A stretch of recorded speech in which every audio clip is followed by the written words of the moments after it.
Seriously, if you've ever found yourself wondering why your communication style just completely clashes with your best friend, your partner, or your coworkers, well, you are in exactly the right place.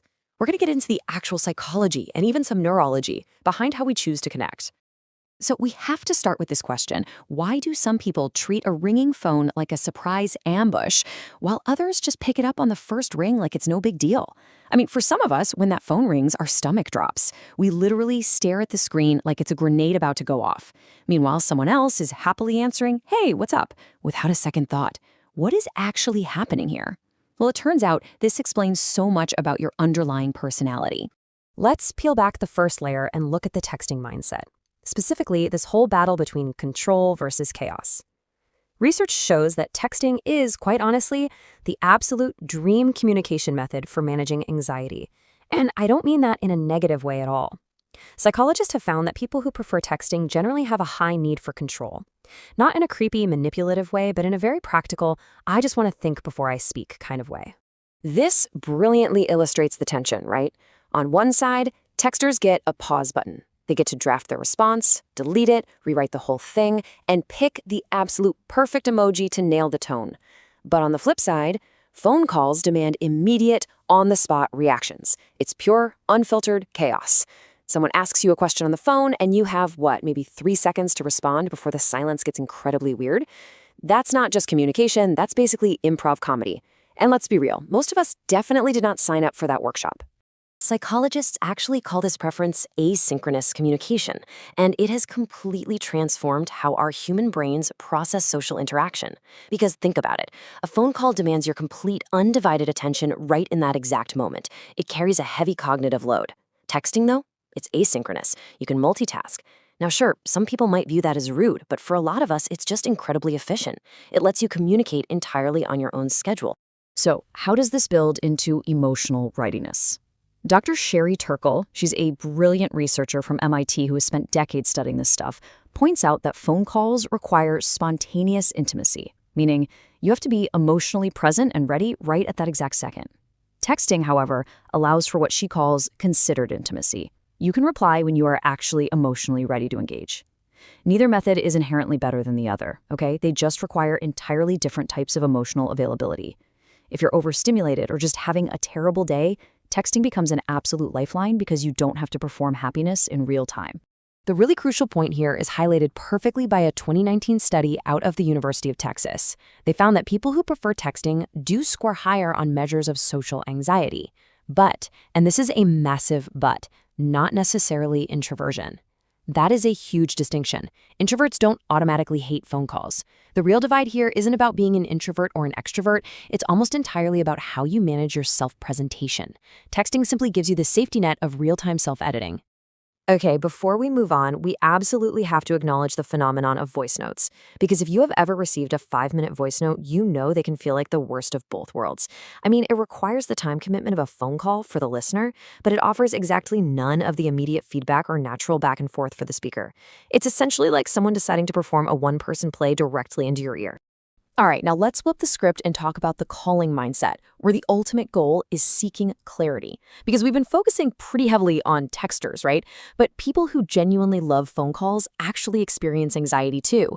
It's just in a very different, deeply fascinating way. They aren't magically immune to communication stress. Their stress just triggers under opposite conditions. For the phone enthusiasts out there, their anxiety comes from the ambiguity of text. They experience what we can call text anxiety paralysis. Basically, they get super anxious about the tone of a message. They'll stare at a text wondering, wait, did that period make them sound angry? Or why haven't they responded in 4 minutes? Do they hate me? For these folks, a quick 5-minute phone call provides the absolute instant emotional clarity they crave. They literally need that vocal confirmation to know that everything is truly okay. I absolutely love this comparison because it beautifully shows the differing dynamics. Texters are kind of like chess players. They are methodical, they're strategic, and they carefully plan their moves. Phone callers, on the other hand, they are like jazz musicians.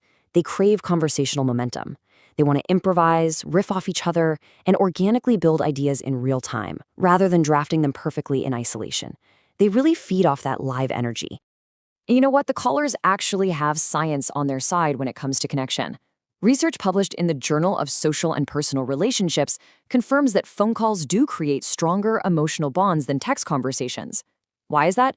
Well, because the human voice carries vital paralinguistic cues, things like tone, pitch, and rhythm. You can instantly hear warmth, laughter, or even subtle annoyance. No matter how many emojis you use, you simply cannot fully replicate the sheer depth of the human voice. But let's shift gears over to brain wiring and social energy, because those stronger vocal bonds, they come at a steep neurological price. We really need to look at social energy like it's a video game, where every single interaction you have throughout the day costs you points. Imagine you wake up in the morning and your internal battery is fully charged. Let's just say you have exactly 100 social energy points to spend for your entire day. Every single text, every email, every conversation you have, it's all going to dip into this limited pool. For some people, shooting off a quick text might cost, 1 or 2 points. But a single phone call? That might cost a massive 40 points out of their 100. Once that call is done, they might barely have enough energy to function socially for the rest of the day. This is so absolutely crucial to understand. Avoiding the phone isn't a sign of weakness or being antisocial. For many, it is essential, highly strategic energy management. And this energy cost is especially true when we look at neurodivergence. For individuals with ADHD, texting is incredibly helpful because it totally accommodates nonlinear thinking. You can jump between topics or take necessary breaks without appearing rude.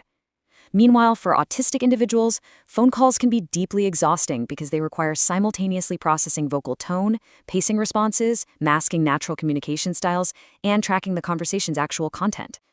Texting brilliantly removes almost all of that overwhelming cognitive load. But here is the fascinating plot twist. This neurological preference actually goes both ways. Some autistic and ADHD individuals strictly prefer phone calls over texting. Why? Because while the cognitive load of a call is high, the vocal tone provides absolute, unmistakable certainty. They don't have to burn energy trying to decode whether a text that just says, okay, period, means, sounds good, or I am furiously angry with you. The voice cuts right through all that ambiguity. All right, as we look at all these psychological factors, we absolutely have to address the generational elephant in the room. I mean, our age dictates our channel choice heavily, and the specific era we grew up in completely shapes our baseline view of what a ringing phone actually means. There is a massive generational divide here. Boomers grew up when the phone was the primary social lifeline, so for them, a call represents intimacy, effort, and true connection. Millennials are currently stuck in the middle, kind of having a bit of an identity crisis about the whole thing. And Gen Z? Well, because they grew up with unlimited digital options like Snapchat, Discord, and DMs, demanding a phone call feels unimaginably formal to them. Honestly, it feels like demanding someone communicate by sending a literal carrier pigeon. Because we have so many options now, we've developed this modern phenomenon called channel choice anxiety. When you have 10 different ways to reach someone, choosing the wrong one can actually feel like a social violation. To a younger person or a really dedicated texter, an unannounced phone call can feel unexpectedly aggressive. It's like a disruption that screams, my immediate need to speak trumps whatever it is you are currently doing. So, as we pull all of this research and psychology together, the real question we should be asking ourselves isn't which method is vastly superior. Instead, we should be asking, what does your specific preference say about how your unique brain needs to process connection, manage anxiety, and spend its social energy? Ultimately, the biggest takeaway from this explainer is that we should probably just stop judging each other for our communication styles. Whether someone is meticulously crafting the perfect text message or excitedly picking up the phone on the very first ring, they are still showing up. They are still trying to connect with you in the specific way that feels safest and most authentic to their nervous system. And honestly, there is something genuinely beautiful about recognizing that effort. But seriously, let's keep it entirely reasonable out there. If you leave me a voicemail, there's no way I'm listening to it. Just send a text. All jokes aside, think about this the next time your phone rings or buzzes. Are you asking your friends to communicate in a way that works for them, or are you demanding they translate their affection into your preferred language? Let that simmer. Thanks so much for joining me on this explainer, and keep exploring how your mind works.